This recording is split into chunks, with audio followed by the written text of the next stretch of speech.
Fritz Honka, a German serial killer born in Leipzig in 1935, terrorized Hamburg's red light district between 1970 and 1975, brutally murdering at least 4 women, Gertraud Bräuer, Beuschel, Frieda Roblick, and Ruth Schult, and hiding their dismembered remains in his apartment.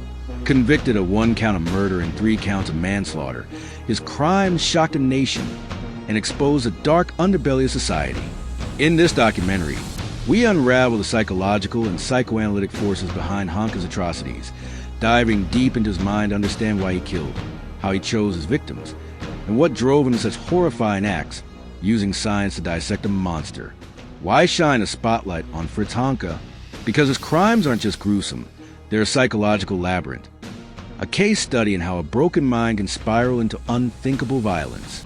His methodical slaughter of vulnerable women, all strangled and dismembered in his squalid apartment.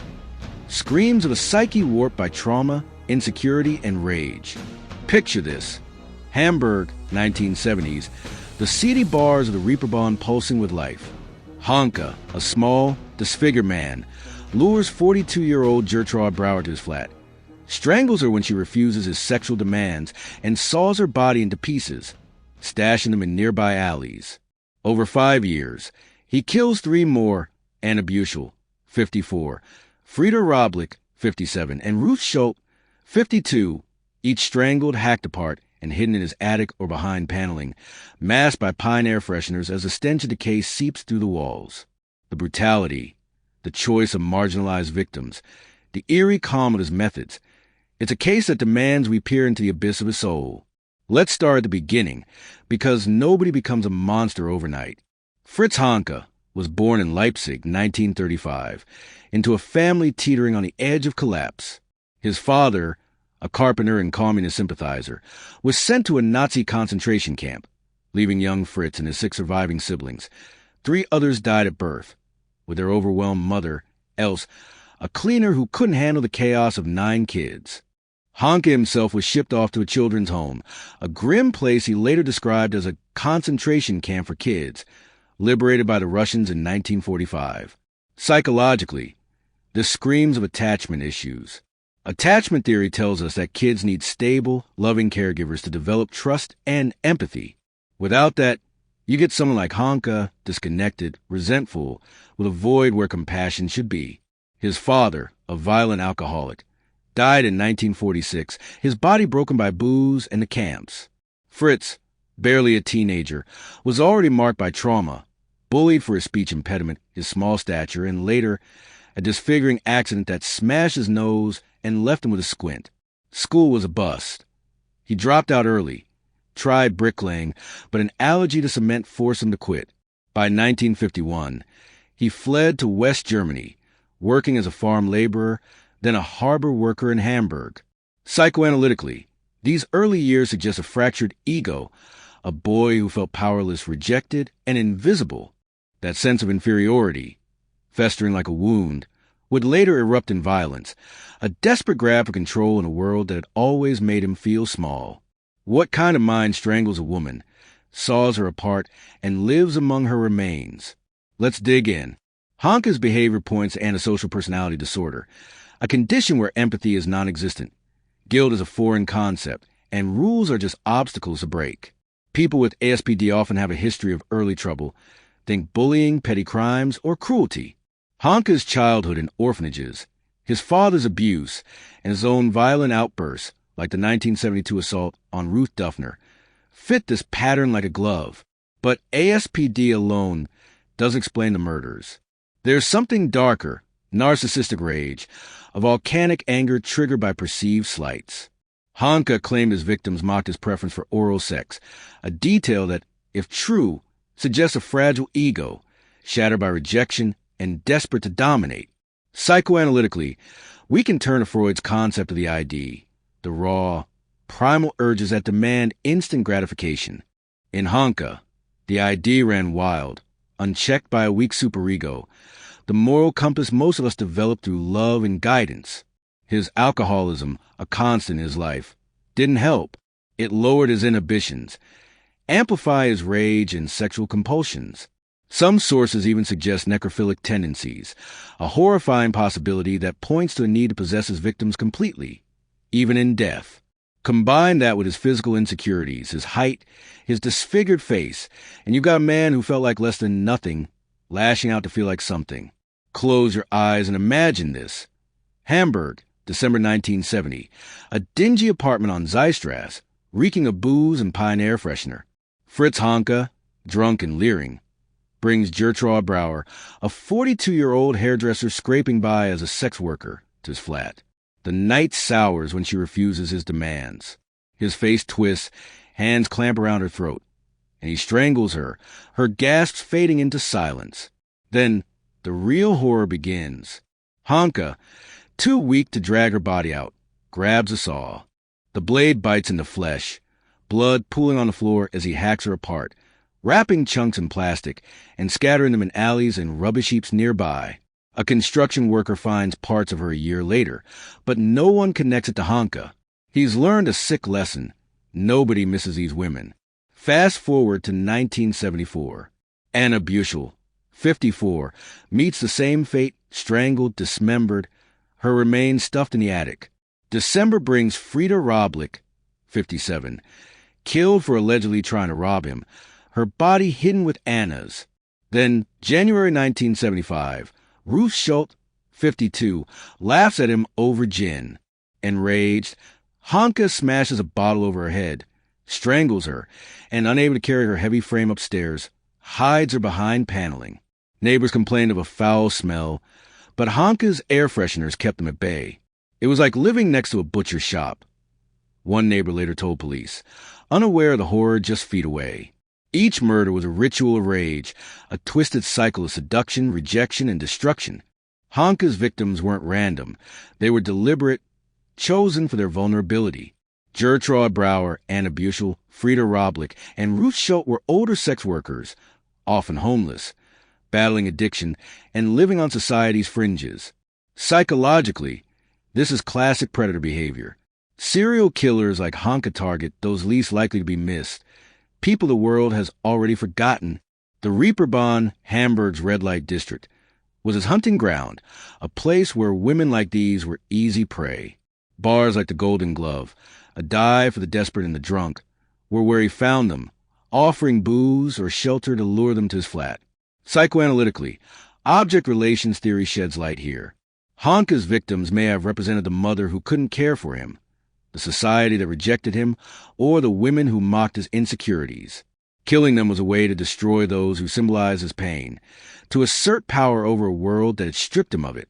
His choice of older women, often in their 40s or 50s, might reflect a subconscious fixation on his mother, Else, who was overwhelmed and absent during his childhood. By strangling and dismembering them, he was symbolically annihilating the source of his abandonment, reclaiming control in the most grotesque way possible. Strangulation, dismemberment, concealment. Honka's methods were as calculated as they were horrific. Strangling is intimate, personal, requiring the killer to feel the life drain from their victim. Psychologically, it's about control, about watching the light fade from someone's eyes while holding their fate in your hands. Honka's small stature made strangulation practical. No weapons needed, no noise to alert neighbors. But the dismemberment? That's where it gets chilling. Sawing a body apart takes time, effort, and a stomach of steel. It suggests a detachment from humanity, a view of his victims as objects, not people. He wrapped their parts in plastic, hid them in attics or walls, and lived among them, as if their remains were just furniture. The escalation in violence, hitting Ruth Schult with a gin bottle before strangling her, shows a growing boldness, a killer refining his craft. His use of air fresheners to mask the stench reveals a meticulous side, a desire to evade detection. Psychoanalytically, this could point to a split in his psyche. The ID-driven killer versus the cunning planner who covered his tracks.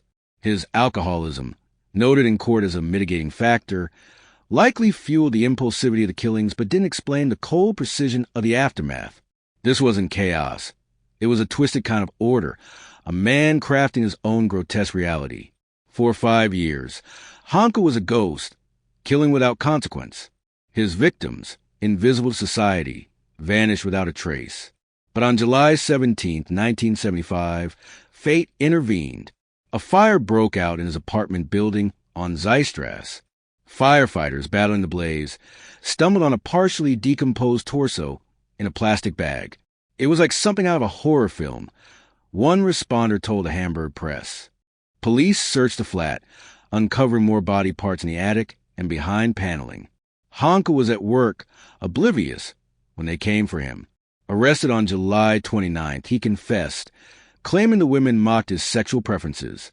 Later, he retracted it, saying he couldn't remember, a classic dodge for someone with SPD, avoiding accountability at all costs.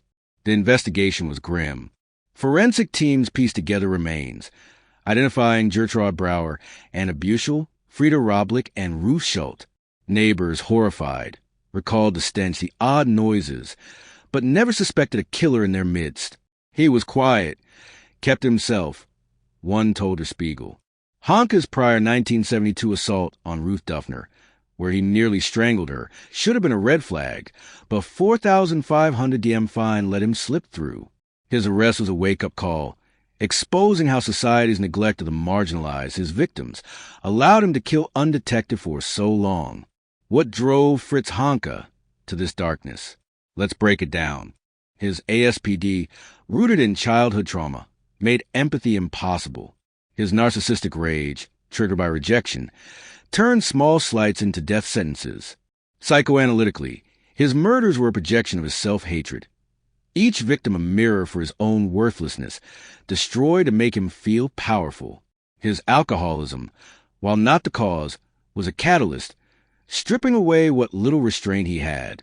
Some sources, like Crime Plus Investigation UK, suggest he claimed Jack the Ripper told him to kill, hinting at possible delusions or a need to deflect blame. If true, this could point to a psychotic break, though his calculated concealment suggests otherwise.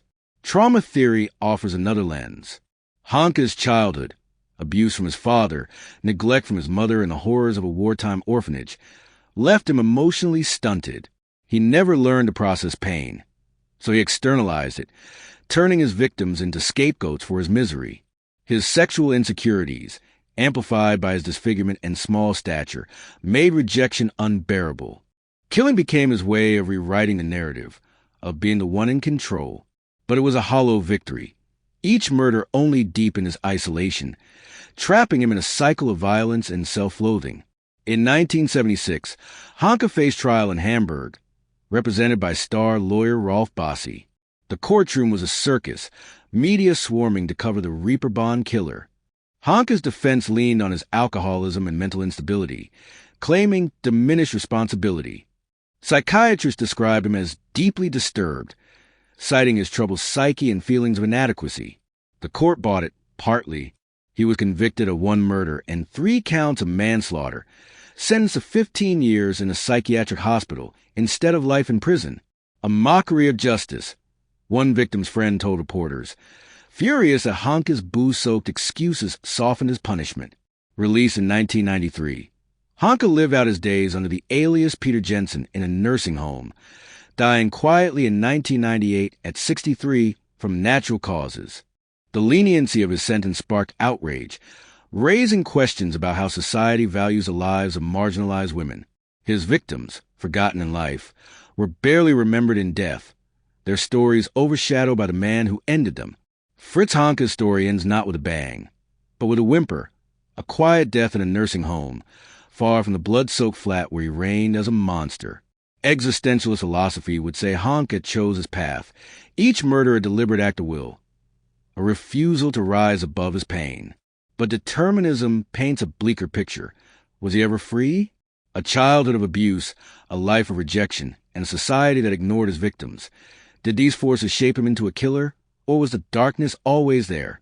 His crimes force us to confront the nature of evil. Is it born in us, or forged by circumstance?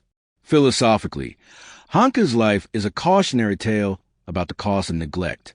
His victims, invisible to the world, with a perfect prey because society let them be. His light sentence reflects a deeper failure, a system that valued his diminished responsibility over the lives he took. As Sartre might argue, Honka's freedom to choose evil came at the expense of others' existence, a stark reminder that our choices ripple outward, destroying or creating worlds. Fritz Honka's crimes left scars on Hamburg, on the Reeperbahn, on the families of women who never got justice. His story, immortalized in Heinz Strunk's novel The Golden Glove and its 2019 film adaptation, is a grim reminder of how society fails its most vulnerable. Psychologically, he's a case study in trauma, ASPD, and the destructive power of shame. His murders weren't just acts of violence. They were a scream into the void, a man trying to drown out his own worthlessness by silencing others. As we close this chapter, one truth lingers. The line between man and monster is razor thin, and Honka crossed it long before his first kill. The question is, how many others are teetering on that edge, unnoticed, waiting to strike?